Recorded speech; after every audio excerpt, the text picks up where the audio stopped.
Hello, podcast lovers.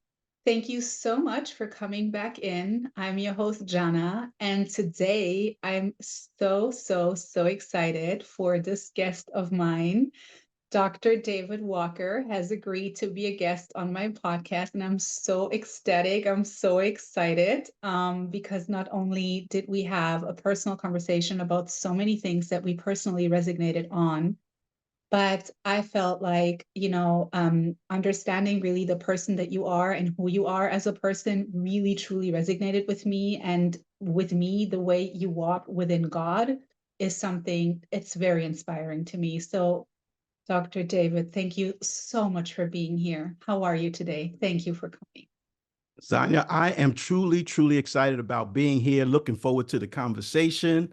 And Yeah. let's get going. Let's get going.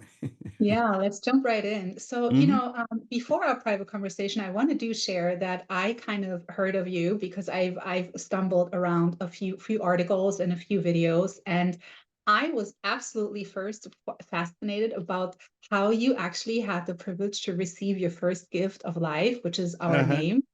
And, when you partially spoke on the story within that short clip that I saw, for me, it was like immediately I was like, I needed to connect with you somehow. And then that's where we had the privilege of sharing a personal conversation. And you obviously dived into so much more details. But please, I love the story. I want to hear it again. Tell me the Yeah. story. How did you actually came to your name, and how do you feel like the walk when you look at your life today that you have been walking since many years, but at the beginning when you received your name, how it all kind of like intertwined with each other, and where did the breakthrough or the bridge gapping kind of for you really happen where you're like, actually, this is really what I need to do in life? Yeah. As I share the story, I have to go back to March of 1960. As Okay. you know, back then there were no sonograms and no gender reveal parties. It wasn't going on back in 1960. Right. My mother was pregnant with me. I was her second child. She was pregnant with me, and she did not know my gender at the time. And Mhm. her and my father decided that my name was going to be Michael. And she was just thrilled because she had finally come up with a name and thinking, what am I going to name my child? And her and my dad came up with the name Michael. And she was so excited about it. She went around telling all of her girlfriends, saying, my boy, if I have a Right. son, his name is going to be Michael. Mhm. Žana, I think she thought I was going to be an angel. Yeah. Okay. Michael the angel. But no. She got that one wrong. But after telling everyone that my name was going to be Michael, she Mhm. now comes to my grandma Martha, her mother. She comes to her, my grandma Martha, and she says, Ma, if I have a second son, as I said, I got an older brother, Robert. If I have a second son, we've decided to name him Michael. After hearing that news, my grandma Martha, she turns to my mother. She looks her directly in her eye, and she says, his name is David. And then here's what else she said. She said, because in the Bible, David was a king, David killed Goliath, and David was a great man, and my grandson will be named David, and he will be a great man. Žana, listen, you got to know I love my grandmother. I love her Oh, because why? Because my grandmother was talking to God about me before I got here. What did right. she see? She saw me as a giant slayer. Not only that, but she saw me as a winner, an overcomer, and a champion. And so I have lived my life with the mindset of this biblical character, how he overcame obstacles, how he defeated giants. And of course, every time someone sees me and they say David, they're going to always refer me to the biblical character. And so I just started like envisioning this guy, how he was such a person of determination and drive and dedication. He wouldn't let the most giant obstacle hinder him from being successful. And so I just kind of launched out with the mindset, the champion's mind of that biblical character, David, because that's what my grandmother saw. That's the life I live, because she saw something special in him through the Bible. And she was saying to me 3 things. She said, he was a king. And every day I wake up realizing I'm the king and I wear a crown. Number 2, she said he was a giant slayer. That was meant that my grandmother was telling me that there is no obstacle too big for you to overcome. And then finally, Mhm. she said he was a great man. And of course, being Mhm. great in life is not about how much money you make, not about your bank account, but being great is being someone with great character, Right. faithful, someone who you can depend on in the time of need. And I've lived my life Mhm. like that, being someone that people can depend on, and a man of great service. Mhm. Yeah, it's such a great, fantastic story. And, I want to add to what you just said. I cannot agree more with you when you said really being a great human is not necessarily all about how much money or how much wealth you produce, regardless That's if right. it's for yourself or for Mm-hmm. others. But it's really the true given characteristics that you were actually born with, that he kind of like placed within you as your own characteristics, your own unique ways. Mm-hmm. And I want to add to that great characteristic that you just mentioned, that keeping your word, just really Yes. simply, because we all we have in this lifetime It's a is word. only if I can give you a promise. Yes, we can write a contract. Yes, we can go to the notary. Yes, we can get lawyers involved and all of that. But really, fundamentally, isn't it so that when I tell you I am here for you and I'll Mm-hmm. give you my word and I look you directly in the eye and best old school way, I shake Yes, your hand. that's right. Isn't that something that we used to so much rely on between us humans, where then so much stuff came at us society wise, and rules and regulations and all of that stuff that was basically created by men to kind of under underestimate that value of a word from one human to To another another. Yes. you know and I love that you touch base on the champion's mind, because you speak about so many great points in that book, which I'm when you say when you compare the giant slayer, David, with basically you coming up with your concept for the book.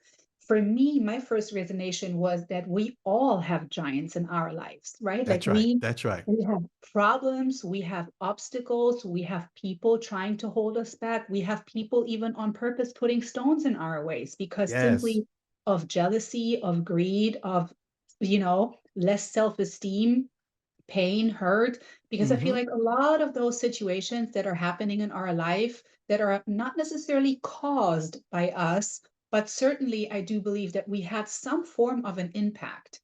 Yes. Because a great example for me is always when I say, or when somebody tells me I have been in this toxic relationship, I like to add to that, that not only have you been in a toxic relationship, but you were toxic yourself because you Yes. Yes. allowed The this relationship. relationship to continue and to allow yourself to treat this way.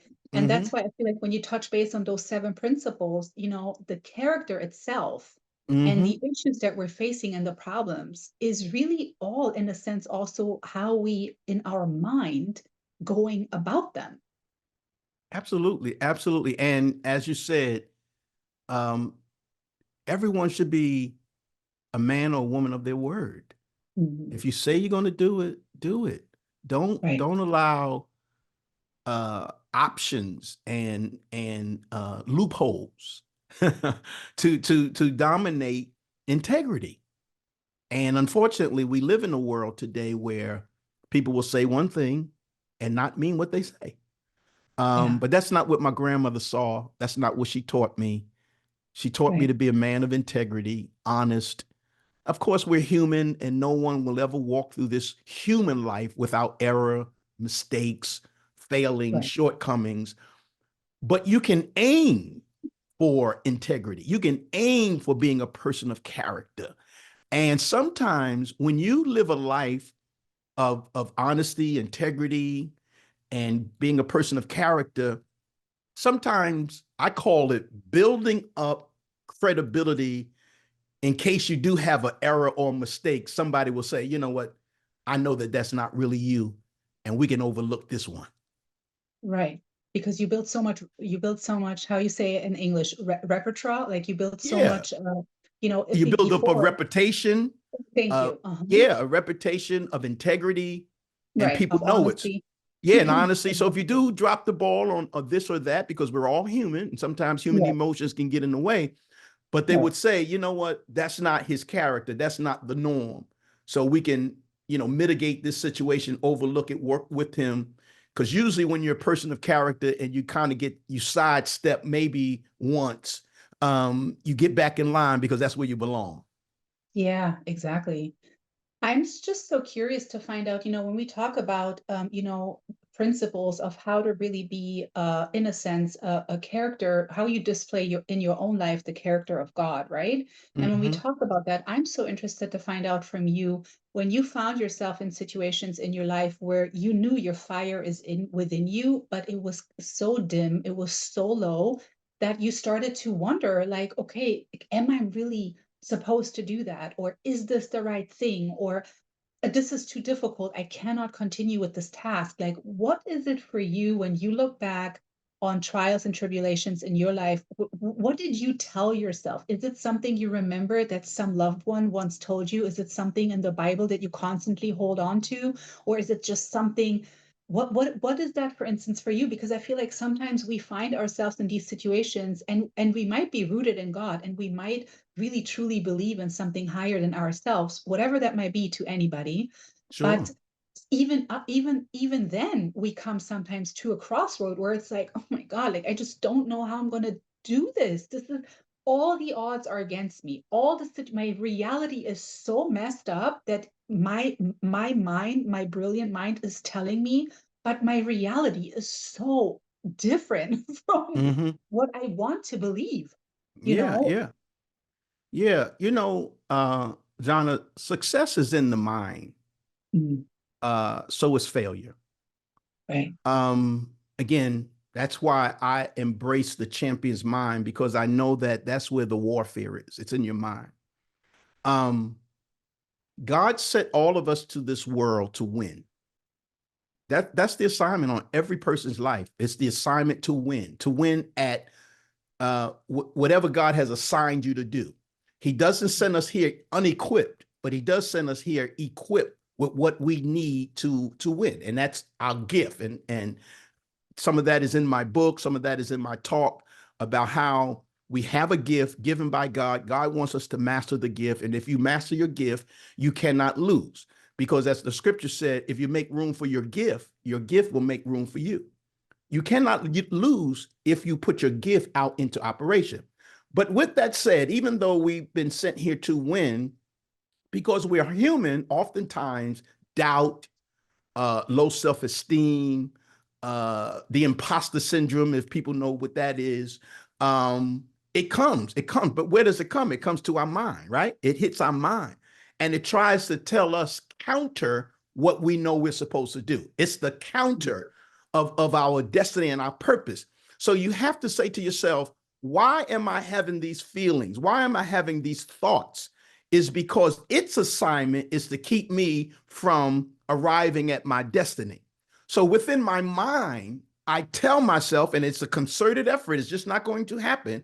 You have to tell yourself, nope, I'm going to win. Nope, I'm going to stay on the road. Nope, I'm not going to allow this situation to overtake me and to keep me from succeeding. It's a mind warfare. And of Mm, course, if I was to use the scripture, the Bible talks about, be transformed by the renewing of your mind. You have to keep your mind renewed with purpose and destiny, because if you don't renew your mind is always going to be like the grass that never gets watered. Weeds are going to grow up, and the weeds are right. going to kill the grass. So you have to continually fortify the mind, educate the mind, stimulate the mind with conversation, with reading, with education, so your mind can overcome your doubts, your anxieties, because they are all natural. They're going to come. You have to accept them. I oftentimes say there is no success without failure, or there is no faith without fear. Faith and fear are what I call fraternal twins. They look somewhat alike. They show up at approximately the same time, like twins do. They don't come out at the same time. Approximately, one comes first and then the other one. Well, what comes faith? first. Well, that's faith. Faith is the elder brother. It's always going to come first, Žana. Whenever you want to do something, achieve something, that's your faith saying, I can do it. But right after you get enough faith to do something, here comes the twin of fear, right? Doubt. They're going to go on the journey with you. You cannot be successful in life without faith and fear going on the same journey. So the question is, they both going to ride in the car with you, but the question is, which one you going to let ride up front? If you let fear ride up front, fear is going to say, detour, stop here, pull over, right? But if you let faith ride up front and fear in the trunk, don't even put fear in the back seat, put it in the trunk. Right. That faith is going to tell you, keep going, right? Right. Stay on the road, right? So obstacles, challenges, setbacks, they must happen in every person's life. But the question is, when your obstacle, your setback, your challenge comes, what are you going to do about it? You're going to go somewhere, lay down, or you're going to get up, you're going to fight, you're going to say, I have a determined mind to keep on going. Yeah, absolutely. And I also truly believe, you cannot appreciate the one without the other. Oh, yeah. If you've never been in a situation where how you call it, rock bottom, then it's very challenging to just all of a sudden accept the beauty and the success that life, the other point of life, maybe would want to offer to you, And I would like to share a personal tool that I used when I was in a really challenging situation where many life situations had happened to me all at once. And what I like to do in that time is I actually put affirmations on my mirror in the bathroom. And every morning and every evening, when I would go in the bathroom to do my routine with everything, I would look at those and I would actually speak them out loud, looking at myself in the mirror. And that exercise was so, so uncomfortable and weird at the beginning because, truthfully speaking, those affirmations felt to me like lies. Like I would tell myself lies at first. I couldn't really believe what I was writing on there. I knew in my heart that that's where I wanted to get or what I was meant to be. But when I started this exercise, it was so uncomfortable. I'm like, really? I doubted myself again and again. But as more as I did that and I mastered that, those affirmations actually became self-talk with Right. myself, Yes. self-observation with my Yes. own feelings, where then I all of a sudden found myself in a situation and I'm like, oh my God, okay, take a breather. Why you're really upset? And I would talk back to myself. Okay, I feel upset because, but why? Is it the situation? Is it the person? Is it a trigger? Let's find it. What is it? And then sometimes a question would take me 20 minutes to answer to myself. But once I got to the root of it, it was almost like it never existed. But because I've never took time to actually go really deeply to the roots, and where it started to grow, and now that I'm at the root, I just pulled it out like a weed. It kind of disappeared. But before that, it would just linger. And any Right. other trigger that would be triggered, this one would be a part of it. And then this one would be a part of it. And then this one would be a part of it. And so I felt like for me, and I would love to hear your opinion about that, but for me, really going into deep soul searching with my own self and really asking myself deep rooted questions like, Sure. why am I acting this way? Why is this so offensive to me? Why am I so irritated with this? Or why does this make me so mad? Really had helped me to actually find out that some of those had nothing to do with the situation or the person that was involved. Nothing. Yeah. It had Yeah. everything to do with myself. Right. Right. Yeah. So a couple things, and then I want to drill down on what you're saying. When I was listening to you say you were giving yourself affirmations, but you weren't believing it, right? You weren't believing. And that's really an indication of that I said earlier, like the imposter syndrome. You Right. are something, but it's like you don't believe it, or other people try to convince you, or no, you believe that other people are saying, well, she must have did something fake or phony to get where she is. It's like you must be an imposter. You can't be that person, right? You can't be that person when you actually are. And I do love the part about where you said self-talk, how you got to talk to yourself, talk to your mind. And something just flashed through my head. I may not be correct in my interpretation of this, but have you ever heard of the boxer Muhammad Ali? Of course. Yeah, okay. Muhammad Ali said, I am the greatest, right? And it just dawned on me that Muhammad was really not talking to all of us who were in the audience. He wasn't telling us I'm the greatest, but guess who he was telling it to? Himself. He was telling it to himself. Mm-hmm. That was his self-talk to tell him I'm the greatest, because he was telling himself I am better than everyone else. And then he was able to perform it. And as long as he told it to himself, he believed it. That's what his self-talk. So if you're going to have a champion's mind and be a champion, like a Muhammad Ali, or a champion in business, or a champion in life, you got to talk to yourself. You got to tell yourself you're the greatest, you're the best. And watch this. Being the greatest doesn't mean being better than someone else. Right. But being the greatest means being the best you can be. Right.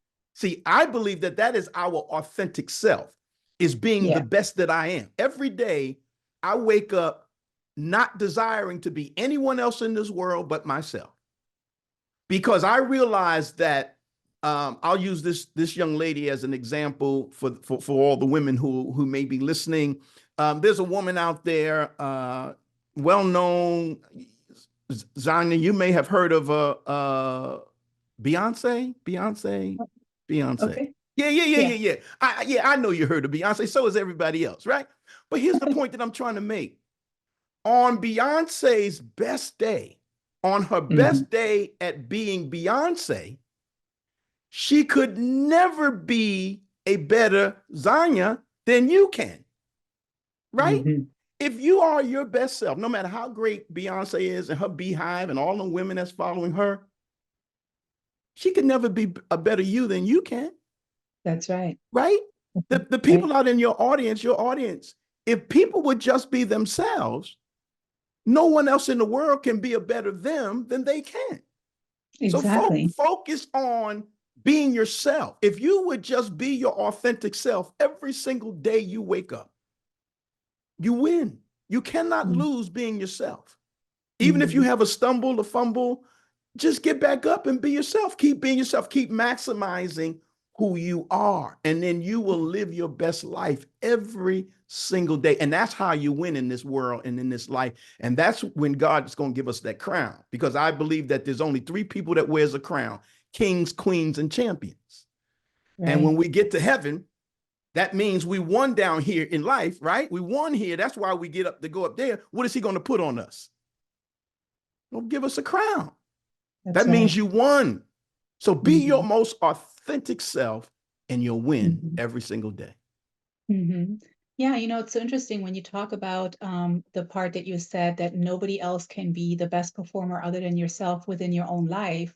It, when, for instance, when people say, oh, I don't want to give away my secret sauce, I don't want to tell people really exactly how, for me personally, I found out that this is exactly what I need to be given away, because I'm not afraid that somebody, even if they were to copy my content, even if they were to try to say or quote me or this and that, at the end of the day, we're all very unique masterpieces. That's right. Yes. Within his own creation. And, because we're so unique and so different, even though we're the same, like when you would cut yourself by accident, you have same situation like I do.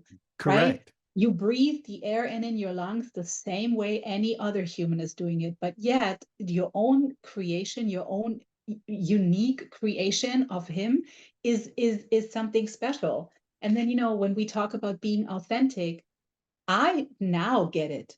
I now really truly get the concept. But I tell you that there was years in my life where I was so apprehensive wanting to be authentic, because I've been told by people that mattered to me, by situations that were really important to me, that I should, for instance, not be this and this way, that this would be not a good thing if I would continue because of this and this and this and that and the other.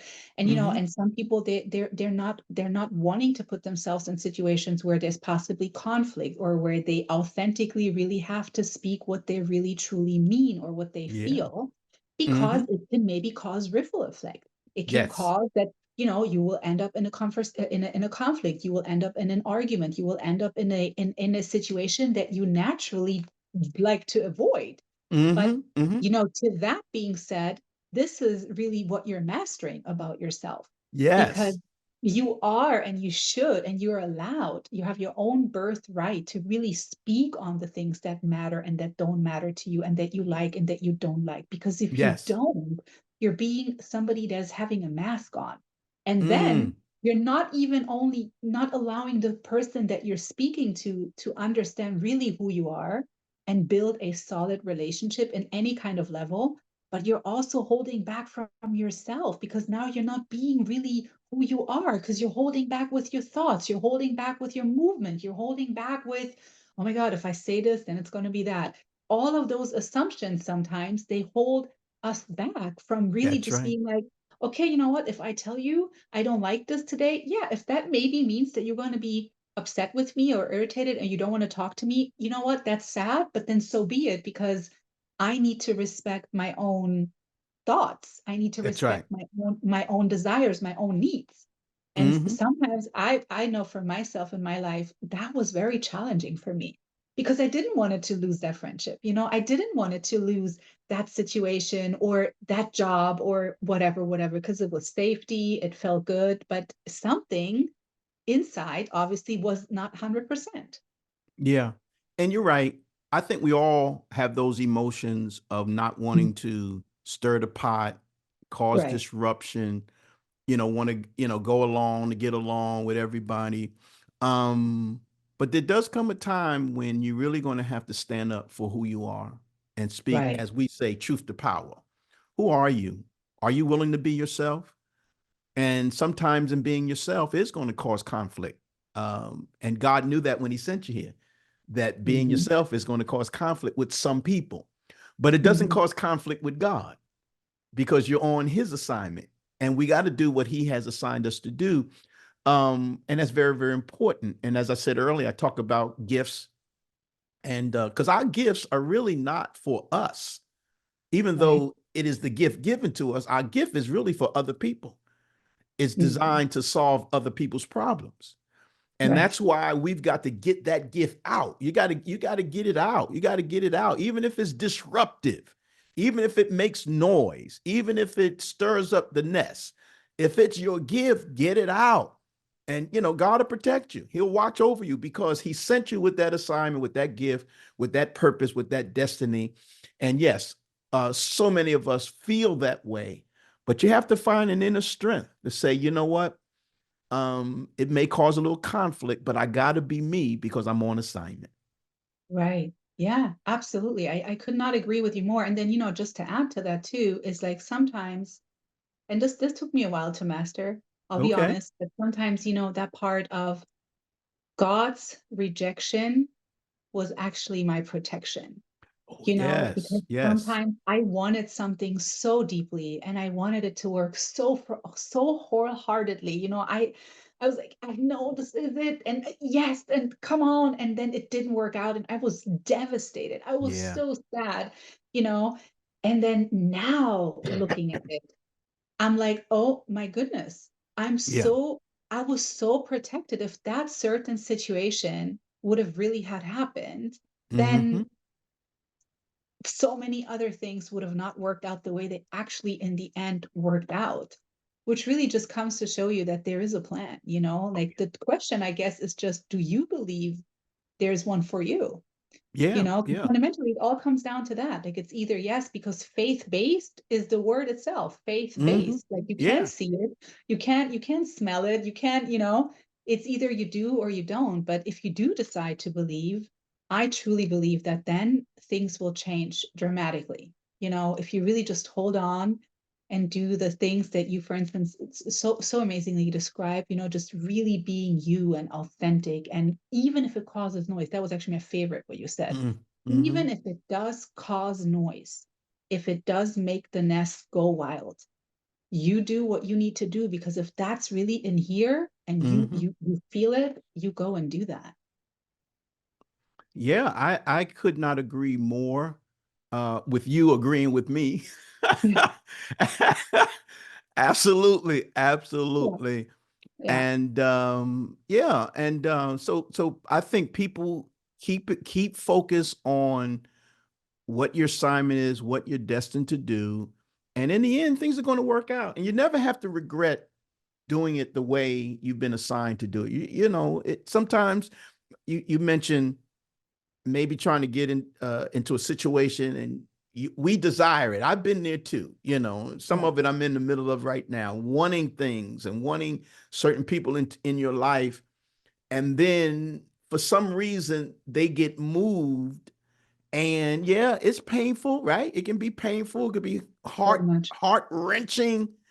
very But in much. the end, the question is, was this the best thing for you? Because sometimes people have to leave your life for your life to get better. That's a fact. Hmm. And sometimes people want to hold on to things that they should have let go years ago. Hmm. Come on, somebody. Yeah, yeah. You know, No, I get that. the perfect illustration is how much junk we got in our closet that's been there for years, never even looked at it, used it, but it's still Yeah, there taking up space. yeah, You could have yeah. gotten a couple of new dresses by now if you had to clean your closet out, but go ahead. Totally. Yeah, it's that, but also adding to what you just said is also just the fact that, to me, what I realized in my life, when people come in my life and they decide to leave, or I decide that it's not a good fit anymore, or we mutually decide it's not, or we're just parting ways, Mm-hmm. even though it's painful, but I really learned to appreciate what they brought to me in the time being a part of my life and me being a Yes. part of their life. Yes. Even if necessarily this is considering something that is now not such a great situation, but I now like to look at situations where were painful for me and actually being grateful for those situations to be in my life. Because without those situations, I would have never understood how much I mean to myself, how much I value myself, how much I am loving myself, but also the things that I needed to just simply get better at and master more in my own character.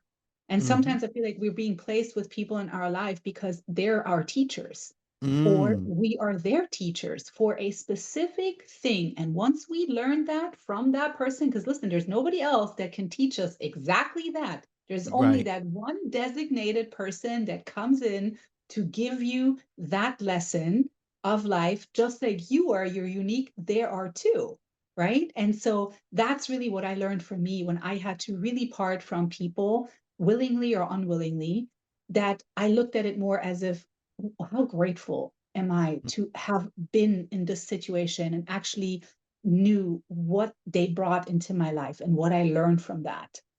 And Yeah. that made it a little bit lighter. I'm not saying it made it so much easier, but it did certainly make it a little bit lighter, because I simply chose to look at it from a different point of view, and not so much of like, you hurt me, you did this to me, and da da da, but more like, you know what? Yes, I was hurt. Yes, you hurt me, but thank you, actually.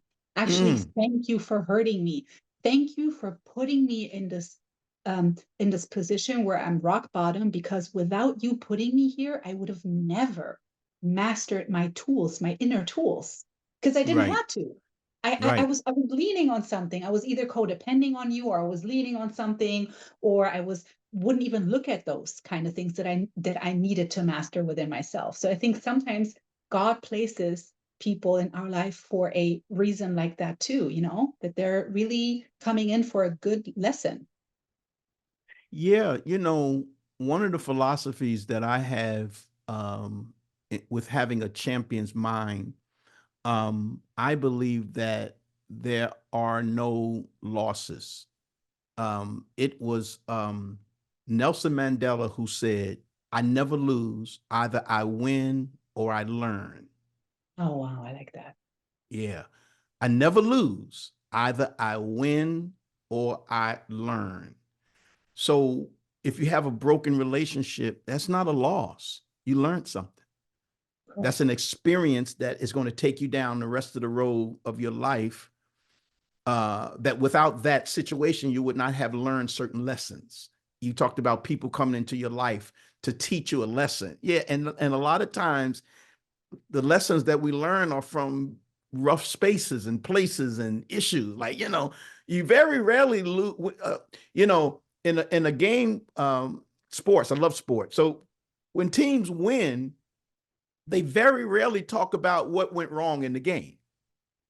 We won. Yay, let's go celebrate. Let's go out to the club or the bar, whatever we're going to do. But it's when they technically lost the game is when they sit down and say, okay, what happened? Let's talk about it. Let's see what we did. So it takes those losses, failures, in the sense, the mishaps, in order for us to come together and think through the process as what happened. What did I learn from it? So that's why Mandela said, I don't ever lose. I either win or I get a lesson. And so I live life just like that. If you know anything about sports, they talk about winning percentages. If you win 3 out of 4 games, that's a 750 winning percentage in sports. But with the champion's mind, if you win 3 and then there's 1 over here that you didn't get, it's not 3 wins and 1 loss. It's 3 wins and 1 learn. So therefore, my winning percentage is still 1,000. Right. I'm still batting 1,000 because I haven't lost yet. Exactly. Yeah. I got a lot of learns. Exactly. And it's again, this brings me so back to you. Our original start of this conversation is when you said so amazingly, everything starts in the mind. So it's really your own choice in a sense. The choice is yours because even if you think you cannot, true, you cannot. If you think you can, also true, you can. That's So right. it's either way, the choice is in the end yours. If you think you need to go through another loop coaster of the same lesson with another situation with a different person, then you need to probably go and do that. It's no judgment. It's just really up to you yourself when you decide, I think I'm good right now. I think I think I'm seeing this repetitive thing, either my own behavior or other people's behaviors. And either I'm going to put boundaries down or I'm just going to go on another ride. And then maybe, hopefully, by the next opportunity, I will then put my boundaries down. But only then will those situations stop. They won't stop because you're just saying. You have to move with your words and, convert it into a movement and actually do something for it. Yeah. Oh, and that's a powerful thing. And again, I'm agreeing that it is all about that mind. People don't realize that success is a choice, and the choice is always within our possession. I even oftentimes, poverty is a very, very difficult thing. Some people grow up in poverty. Sometimes generations are in poverty. And there are a number of people who say that poverty is about the system. I'm not going to agree with that. I think poverty is about the mind. I think that any person at any time, at any point in their life, if they make a decision never to be poor, it'll be over. But some people in their minds, they cannot see themselves out of poverty. Or just in a simply different position. Yeah. Mama lived here great grandma lived in this apartment. Mama lived here in this apartment. And I'm going to live here because I don't know anything else. Right. But the day you say, okay, well, maybe my family was in poverty or we didn't have this, that, or other, but my mind says I can, right? You said that earlier. My mind says I'm going to build some wealth. So I am just a firm believer that all success happens in the mind. A determined mind can accomplish anything and change any situation.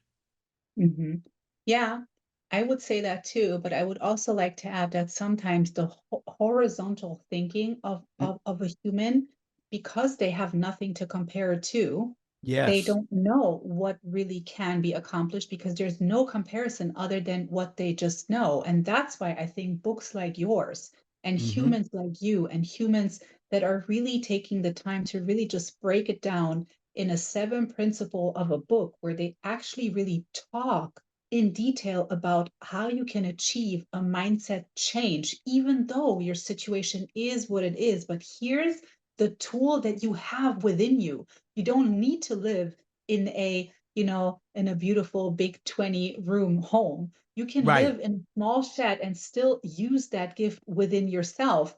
But I think sometimes the challenging part is for people to just get there mentally, understand that the bridge is themselves to that gift. But Mm-hmm. if the bridge isn't built yet, then okay, yeah, that sounds great what you're saying, but how do I, for me, get there? And I think this is where it's so helpful when we talk about these topics and we shed light on those things, because we all been there in any kind of life situation where we didn't know how to master. We didn't know because we didn't have the right people we talked to. We didn't have, like for instance, if you wanted to always be an entrepreneur, but you have no entrepreneur in your family, you don't have an idea of how does that even work, you Right. know? Right. But yet the gift that you are within you, that masterpiece, that's something that will never change. Like Yeah. that is something that will always succeed. It's just sometimes the time to really get there and understand and believe that that gift is really real. Yeah. So, Jana, listen, I agree Mhm, with you that if you don't have someone around you as mhm, a guide, mhm, it's going to be very, very difficult to come above it. mhm, But I also believe that the mind can tell you, I got to go and find that person. mhm, See, mhm, if I mhm, don't have that person with me, my mhm, mind can tell me that that person is out there and let me mhm, go find them. So again, that's why I still believe that you can come up, because then you change your room, right? right. You change Yeah, your room you change your thought patterns too, and you right change your then and thought there. Like pattern. it's good. Yeah, yeah. Mhm, yeah. And that, so yeah, so that's why I am Mhm, just totally, totally focused on being a champion, being a champion in the mind, because that's where success is. That's what mhm, success is. mhm. Yeah, it definitely starts there. This was Hmm. such a great conversation. I had so much fun.